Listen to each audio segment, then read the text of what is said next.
ક્રોધ પર વિજય. શ્રી કૃષ્ણ ગીતામાં સમજાવે છે કે ક્રોધ કેવી રીતે માણસની બુદ્ધિનો નાશ કરે છે અને તેને કેવી રીતે શાંત કરી શકાય. એક નાનકડી ચિંગારી આખા જંગલને સળગાવી શકે છે, તેમ તમારો એક ક્ષણનો ક્રોધ તમારા વર્ષોના સંબંધોને તોડી શકે છે.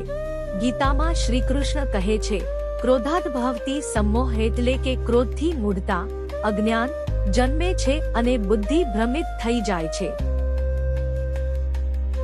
ગુસ્સો બીજાનો બગાડે કે નહીં, પણ તમારું ચોક્કસ બગાડે છે. જ્યારે મન અશાંત હોય ત્યારે કોઈ પણ નિર્ણય ન લો. મનને શાંત નદી જેવું બનાવો.